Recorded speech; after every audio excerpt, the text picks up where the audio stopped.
இந்த வீடியோவில் 139F engine KNP விப்ரஷன் மற்றும் சாந்த நோஸ்பா பற்றி நாம் தெரிந்து கொள்வோம்.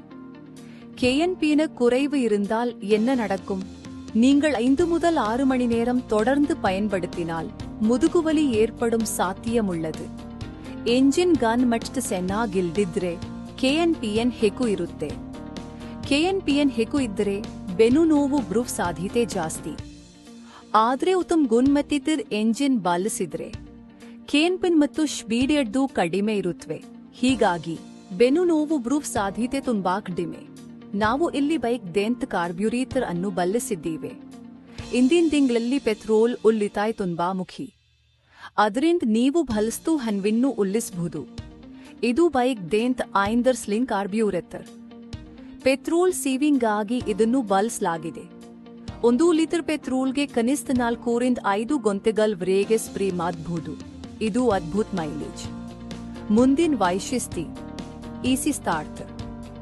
ಅಂದ್ರೆ ಎಂಜಿನ್ ಸ್ಟಾರ್ಟ್ ಮಾಡುವಾಗ ಕಷ್ಟಪಡಬೇಕಾಗಿದೆ. ನೀವು ನೋಡಬಹುದು ಇಲ್ಲಿ ಇಸಿ ಸ್ಟಾರ್ಟರ್ ಇದೆ. ಇದು ತುಂಬಾ ಡ್ಯೂರಬಲ್ ಆಗಿದೆ. ಇದು ಬಿಸಿಯಾಗುವುದಿಲ್ಲ. ಇದರ ಲೈಫ್ ತುಂಬಾ ಜಾಸ್ತಿ. ಮತ್ತೆ ರಿಪೇರ್ ಮಾಡಬೇಕಾಗ್ತಿವೆ. ಇದು ತುಂಬಾ ಮುಖ್ಯವಾದ ವಿಷಯ. ಮುಂದೆ ನೋಡಿದ್ರೆ ಇದು ಸ್ಟೇನ್ಲೆಸ್ ಸ್ಟೀಲ್ ಬ್ರಾಕೆಟ್. ನೀವು ಇದನ್ನು ಬೆಲ್ಟ್ ಜೊತೆ ಧರಿಸಬಹುದು. ಸಾಮಾನ್ಯವಾಗಿ ಇತರ ಉತ್ಪನ್ನಗಳಲ್ಲಿ ಪ್ಲಾಸ್ಟಿಕ್ ಭಾಗಗಳು ಇರುತ್ತವೆ. ಆದ್ರೆ ಇಲ್ಲಿ ಪೂರ್ಣ ಸ್ಟೇನ್ಲೆಸ್ ಸ್ಟೀಲ್ ಬ್ರಾಕೆಟ್ ಇದೆ. ಒಳಭಾಗವು ಇದೇ ರೀತಿ ಇದೆ.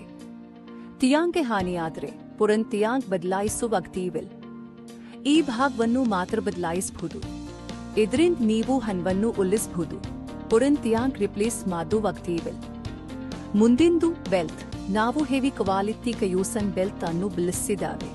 ನೀವು 5 ರಿಂದ 6 ಗಂಟೆಗಳವರೆಗೆ ಸ್ಪ್ರೇ ಮಾಡಿದ್ರು ನಿಮ್ ಬೆನ್ನಿಗೆ ಯಾವುದೇ ನೋವು ಆಗುವುದಿಲ್ಲ. ಬಳಸಲು ತುಂಬಾ ಸುಲಭ. ಇಲ್ಲಿ ನೋಡಬಹುದು ಸ್ಟೇನ್ಲೆಸ್ ಸ್ಟೀಲ್ ಹುಬ್ಸ್ ಇವೆ. ಇದು ಬೆನ್ನಿಗೆ ಬ್ಯಾಕ್ ಆಗಿ ಕಾರ್ಯನಿರ್ವಹಿಸುತ್ತೆ. ಇದು ನಿಮ್ ಬೆನ್ನಿಗೆ ಸರಿಯಾದ ಸಪೋರ್ಟ್ ಕೊಡುತ್ತೆ. ಹೀಗಾಗಿ ಯಾವುದೇ ಆರೋಗ್ಯ ಸಮಸ್ಯೆಗಳು ಬರುವುದಿಲ್ಲ.